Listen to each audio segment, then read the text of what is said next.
로마서 4장 1절로 8절 말씀 읽겠습니다. 그런즉 육신으로 우리 조상인 아브라함이 무엇을 얻었다 하리요? 만약 아브라함이 행위로서 의롭다 하심을 받았으면 자랑할 것이 있으려니와 하나님 앞에서는 없느니라.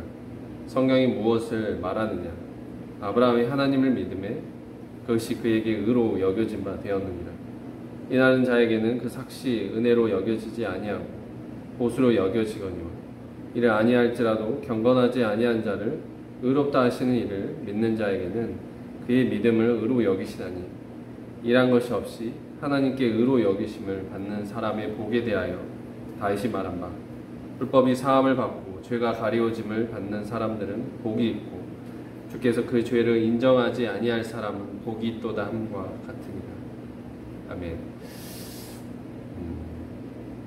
바울은 로마서 3장 21절부터 하나님의 의, 믿음으로 말미암아 의롭다 하심을 얻는 은혜의 세계, 복음의 세계를 증거했습니다.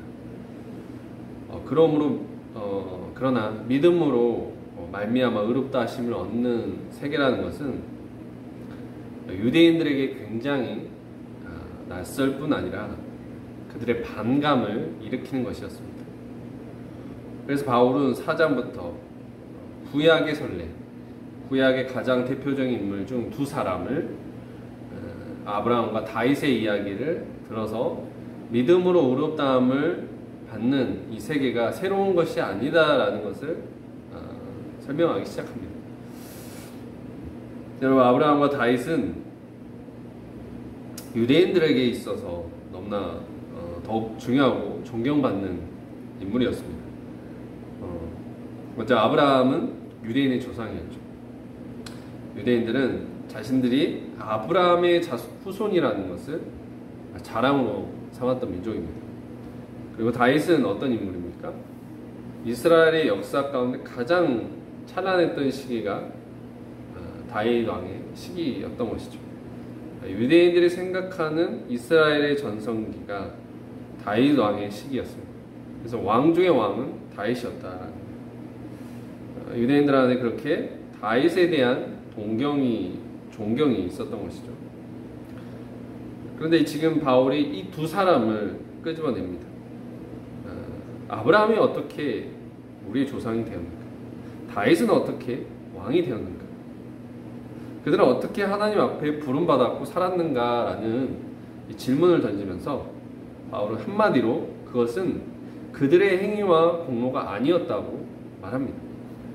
그들은 하나님의 사랑과 은총으로 말미암은 인생이었고 그들의 믿음으로 말미암아 하나님께서 그 믿음을 의로 여기신 것을 말합니다. 그게 1절 3절 말씀입니다. 1절 3절 다시 한번 읽겠습니다. 그런즉 육신으로 우리 조상인 아브라함이 무엇을 얻었다 하리요? 만약 아브라함이 행위로서 의롭다 하심을 받았으면 자랑할 것이 있으려니와 하나님 앞에서는 없느니라. 성경이 무엇을 말하느냐? 아브라함이 하나님을 믿음에 그것이 그에게 의로 여겨진 바 되었느니라. 바울은 1절부터 3절까지 아브라함에 대해 이야기합니다. 육신으로 우리 조상이 된 아브라함은 행위로서 의롭다 하심을 얻은 것이 아니죠. 성경이 말하고 있는 것은 아브라함이 하나님을 믿었기 때문에 그것을 의롭다고 여기셨다는 겁니다. 창세기 12장부터 아브라함의 이야기가 시작되는데 하나님께서 아브라함을 부르십니다. 그런데 아브라함의 아버지는 데라였는데 데라는 우상 장사였습니다. 우상을 파는 사람이었어요. 하나님이 가장 싫어하는 것이 우상 숭배이죠. 그런데 아브라함의 아버지가 그 우상을 파는 사람이었어요. 그러니까 아브라함은 어떻습니까? 혈통적으로 보면 자랑할 것이 하나도 없는 거예요. 하나님께 쓰임 받을 만한 사람도 아니었습니다. 정말 원수의 집안의 사람이었죠. 그러면 하나님은 아브라함 무엇을 보시고 의롭게 여기신 것일까요? 창세기 12장 1절에 보면은 여호와께서 아브라함에게 이르시되 너는 너의 고향과 친척과 아버지의 집을 떠나 내가 내게 보여줄 땅으로 가라 라고 말씀하십니다. 하나님께서 지금 아브라함에게 말씀하신 것은 너는 너의 고향, 친척, 아버지의 집을 떠나 내가 너에게 보여줄 땅으로 가라는 거예요. 그때 아브라함은 갔다는 겁니다. 믿음으로 갔다는 거예요. 히브리서의 이 사건을 믿음을 증거하면서 기록하고 있습니다. 히브리서 11장 8절에 믿음으로 아브라함은 부르심을 받았을 때 순종하여 장래의 유업으로 받을 땅에 나아갈세 갈 바를 알지 못하고 나아갔으며. 아브라함은 부르심을 받았을 때 믿음으로 순종했다는 거예요. 그는 장래 받을 땅에 나갈새 갈 바를 알지 못하고 갔다고 합니다. 단지 하나님의 약속만을 바라고 믿음으로 순종해 갔다는 거예요.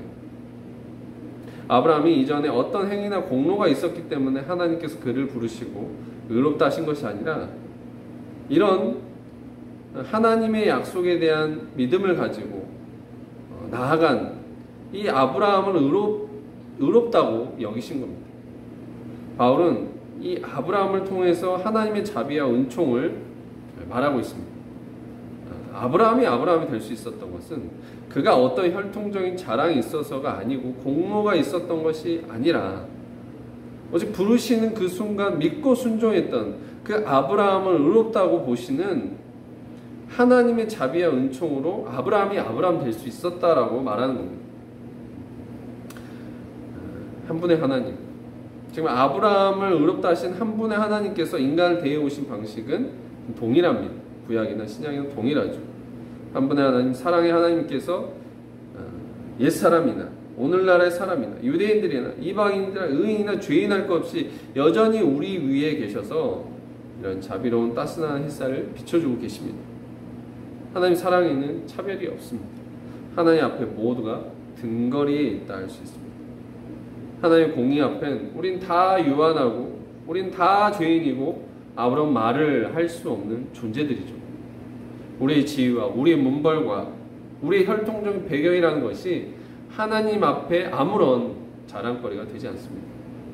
그러나 그런 우리가 하나님 앞에 설 수 있게 되는 것은, 우리가 의롭다 하심을 얻는 것은 어떠한 죄인도 용서하고 죄사함을 받게 하시는 이 십자가의 복음을 우리가 믿음으로 받아들였기 때문인 것이죠. 로마서 4장 4절 5절 읽겠습니다. 일하는 자에게는 그 삭시 은혜로 여겨지지 아니하고 보수로 여겨지거니와 이를 아니할지라도 경건하지 아니한 자를 의롭다 하시는 이를 믿는 자에게는 그의 믿음을 의로 여기시나니. 이 일을 하는 자에게는 그 주어지는 삭시 은혜로 여겨지지 않냐고 빚으로 여겨집니다. 일을 한 사람에게는 삭스를 주면 그것은 마땅히 내가 일한 것에 대한 보상이라고 생각합니다. 그것을 은혜로 여기지 않고 마땅히 받아야 할 빚으로 여긴다는 거예요.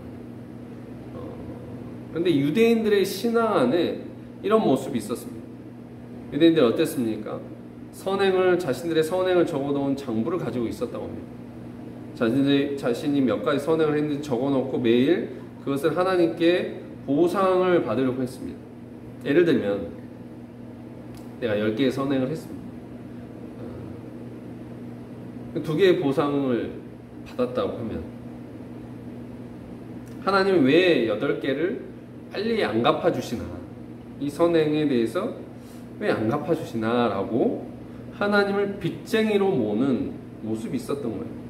그러니까 자기는 의인이고 하나님 빚쟁이로 만드는 거예요. 이런 신앙은 어떻게 됩니까? 그때부터 은혜가 은혜로 다가오지 않는 것이죠. 결국 은혜를 대적하는 행위라는 거예요. 근데 우리 안에 이런 모습이 있지 않습니까? 우리가 하나님 앞에 의의 기록을 가지고 나아가는, 나의 의를 세우고 하나님 빚쟁이로 모는 모습이 있지 않습니까? 사실 우리가 하나님 앞에 의의 기록을 가지고 간다면 우리가 하나님 앞에 저지른 불의한 기록과 죄의 기록은 얼마나 많이 있겠습니까? 바울은 의인은 없나니 하나도 없다고 말했습니다. 내가 하나님 앞에 설 수 있고 의로워지는 것은 내가 한 선행, 의로운 행위나 공로 때문이 아닙니다. 마태복음 20장에 포도원의 비유가 나와 있습니다. 거기에는 종일토록 일한 자. 그는 약속된 한 데나리온을 받았어요. 그리고 오후 5시에 일이 다 끝날 때에 온 자가 있었어요. 근데 그도 한 데나리온을 받았다는 거예요. 주님 그렇게 주는 것에 대해서 뭐라 말할 수 없는 것이죠. 약속대로 먼저 온 자에게 한 데나리온을 준 것이고, 늦게 온 사람에게는 그것과 상관없이 주인의 마음대로 은혜를 베풀 수 있는 것이기 때문이죠. 죄인을 향한 하나님의 무조건 사랑이 바로 이런 것입니다. 그런데 이것이 우리에게 나타날 때 우리가 느끼는 감정은 어떤 것입니까? 그것을 놀랍게 여기고 감사하게 여깁니까? 아니면 공평하지 못하다고 느끼는 것입니까? 본문 4장 6절로 8절 읽겠습니다. 일한 것이 없이 하나님께 의로 여기심을 받는 사람의 행복에 대하여 다윗의 말한 바, 그 불법을 사하심을 받고 그 죄를 가리우심을 받는 자는 복이 있고 주께서 그 죄를 인정치 아니할 사람은 복이 있도다 함과 같으냐. 다윗의 시를 인용한 구절입니다. 이 시는 다윗이 우리아를 전투에 보내어 죽게 만들고 그의 아내 밧세바를 빼앗은 죄를 하나님께 자복하고 회개하였을 때 그 죄를 용서하시고 가리워 주신 하나님의 은혜를 바라보며 기록한 것입니다. 다윗은 이렇게 죄 많은 자신을 향한 하나님의 은혜를 바라보며 살았습니다. 다윗이 왕이 된 것은 그가 어떤 외적인 조건이 뛰어나서 된 것이 아니죠. 작은 소년 목동 다윗이었지만 그는 정말 전쟁 하나님께 속한 것이라는 하나님에 대한 믿음을 가진 자였어요. 하나님 앞에 의롭다함을 받는 것은 우리의 행위에 있는 것이 아닙니다. 하나님의 은혜로 말미암은 것입니다. 우리를 향한 하나님의 은혜란 우리가 죄인이지만 불법을 행한 자이지만 그 죄를 용서하시고 가리우셨다는 거예요. 하나님은 그리스도 예수 안에서 있는 속량으로 말미암아 그리스도의 십자가의 대속으로 말미암아 우리 모든 죄악을 용서하시고 가리우셨습니다. 우리는 그 아들의 피값으로 치러진 이 놀라운 대속의 사건, 하나님의 은혜를 늘 바라봐야 합니다. 우리 신앙에서 중요한 것이 무엇일까요? 하나님께 무엇을 드릴까? 이거 중요하죠. 율법을 파기하는 것이 아니라고 했잖아요. 율법을 하나님의 말씀을 잘 지키고 올바른 신앙의 행위를 갖고 하나님을 위해 봉사하고 헌신하는 삶을 살아야 합니다. 그러나 그것보다 더 중요한 것이 있는 거예요.